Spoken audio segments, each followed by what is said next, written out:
Honestly, I still replay this one moment in my head while I'm driving. It wasn't some big chase or anything dramatic. It was just me, a passenger, and a simple favor for extra cash. And then a random checkpoint made my stomach drop. I didn't know how fast a normal day could turn into a real problem. Let me go back a bit. I drive rideshare most evenings after my day job. Not because I love traffic, but because bills don't care what you feel like doing. That week was tight. Rent was coming up, my phone bill was past due, and my mom mentioned her meds were getting expensive again. I remember thinking, just do extra trips, don't complain, get through the week. I'm parked near a busy mall waiting for a ping. One comes in, short ride, decent rating. I pull up and this guy gets in the back. Mid-30s maybe, clean clothes, normal cologne, quiet but polite. I do the usual, "Hey, how's it going?" He says, "Good, thanks," and we head out. 10-minute ride, easy. 2 minutes in, he leans forward and goes, "Bro, can I ask you something?" I glance in the mirror. "Yeah, sure." He says, "I'm in a rush. I need this bag dropped somewhere after you drop me. I'll pay you extra cash." Now, I won't lie. My first reaction was relief. Cash. Right now. Then the second reaction hit. Why me?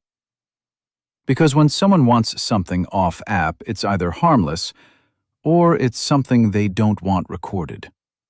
I asked, "What bag?" He taps a small black gym-style bag by his feet.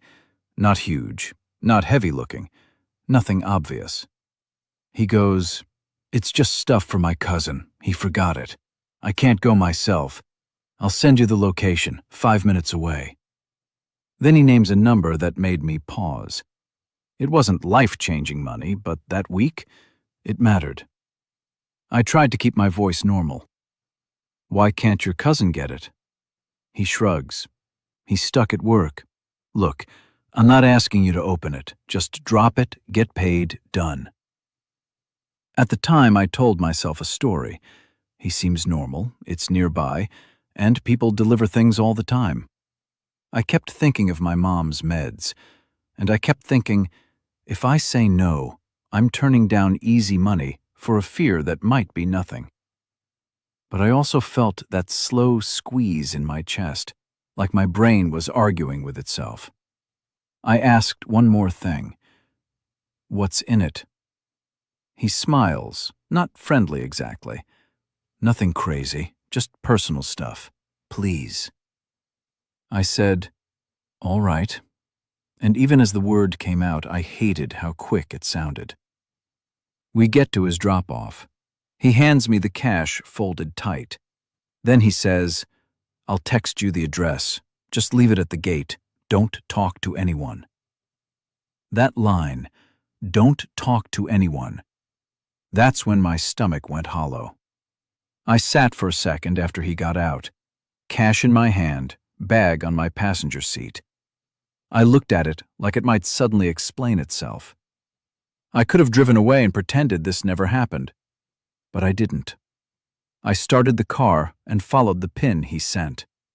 And about 3 minutes into that drive, I saw orange cones up ahead and a police checkpoint on the road.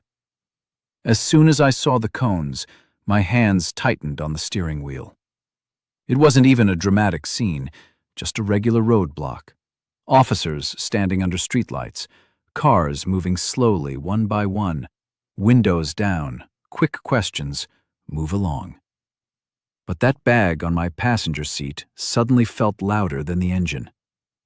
I told myself, "Relax, you didn't do anything." Then another voice answered, "You don't even know what's in it." I won't lie, I thought about turning around. But there were cars behind me already, and making a sudden U-turn right before a checkpoint, that would look worse. So I stayed in line. My mouth was dry. I kept glancing at the bag like it might explode or confess something. It looked normal, just black fabric, zipper closed, No smell, no sound. The officer waved the car in front of me forward. Then he pointed at me. I rolled down the window. "Good evening, license and registration." My hand actually shook a little when I passed it over. He glanced inside the car with a flashlight.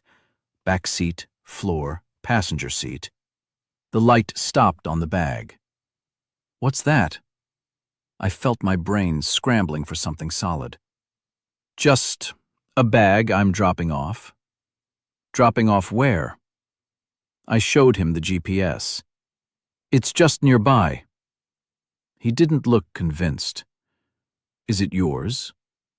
And that question, that's when everything felt stupid. Because technically, it wasn't mine. But physically, it was in my car, under my responsibility. I hesitated, and that half-second pause said more than any answer. Not movie style, just heavy and uncomfortable. I parked where he pointed. Another officer came over. They asked me to step out. "Is there anything illegal in the vehicle?" one of them asked. And I swear, in that moment, I realized how weak my "I think it's fine" logic really was. I didn't know. I genuinely didn't know. "I don't think so," I said. And even I could hear how unsure that sounded. They asked for permission to check the bag. Now, here's the part that still messes with me. I could have said no, asked for a warrant, but refusing at a checkpoint with a bag that isn't even mine? I imagined how that would look. So I said, "It's not mine. A passenger asked me to drop it off. You can check." They unzipped it right there on the hood of my car, and when I saw their expressions change, I felt my stomach drop in a way I can't fully describe. No yelling, no chaos, just a shift in their faces. One of them quietly called another officer over. Inside were small, sealed packets. I didn't know exactly what kind, but I knew enough to understand it wasn't personal stuff for a cousin. The officer looked at me and asked, "You're saying this isn't yours?" And I nodded. Too fast. "It's not, I swear. A passenger gave it to me. I have the ride details." They asked for his name. I showed them the app. But here's the thing. Once a ride ends, there's limited info. First name, rating, pickup location. That's it. No bag agreement, no message about delivery, nothing official. Looking back, I realized how clean it was for him.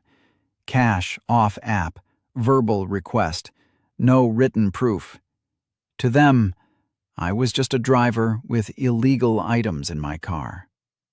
They didn't arrest me on the spot, but they detained me, put me in the back of the patrol car while they checked things. That back seat felt colder than it should have. I kept replaying the conversation in my head. His smile.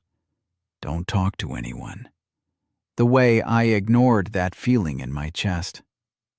I wasn't some criminal mastermind.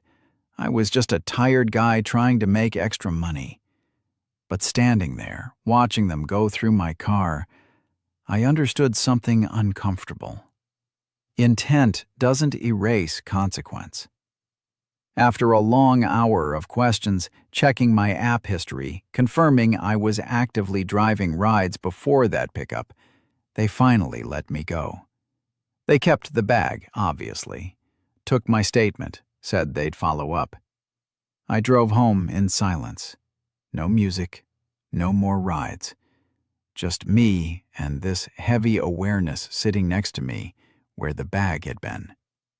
Honestly, the money he gave me was still in my pocket. It felt dirty.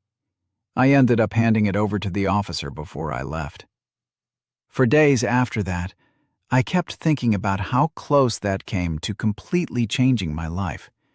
Not because I'm reckless, not because I'm evil, just because I said yes when I should have paused longer. Financial pressure makes small risks look reasonable, Blind trust makes strangers feel harmless.